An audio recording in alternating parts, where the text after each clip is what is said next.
mudeacha. Yeah.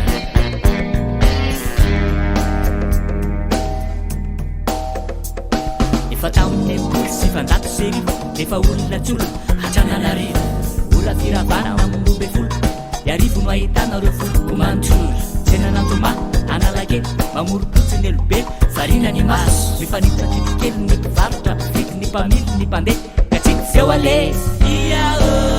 mandrosy membotra ao amin'ny embouteillage iao aika nandro tara mafeny embouteillage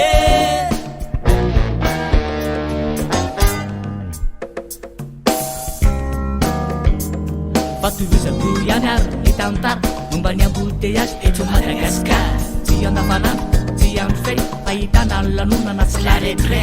atamin'ny ragasy eny Kalamanjana mamasina tobolina tena mafana erina stomy karatra fanolo ny tapitety tsapisify makadimy makafolo iao de volaniko lava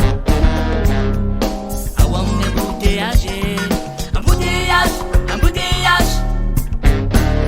kilalao mbola oela natebeny embouteillage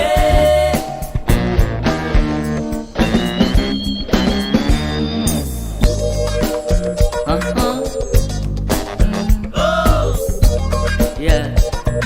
beny embouteillage sali conseil les gars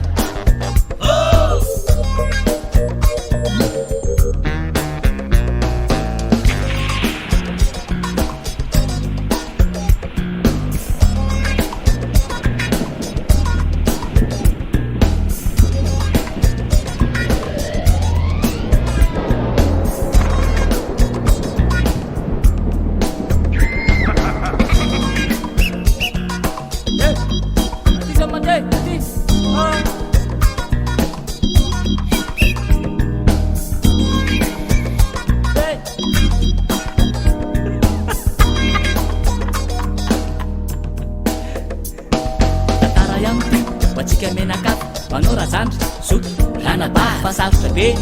ny mampiakabady raha ao amin'ny embouteillage anao ny tady azy fomba aiza mifidy tambotambo ny fity ataovy be ambava ny otoritoridy arabao zay mitsangana ny miakatra sy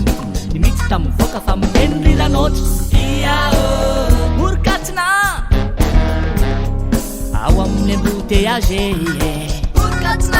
morikatsina aza manary azy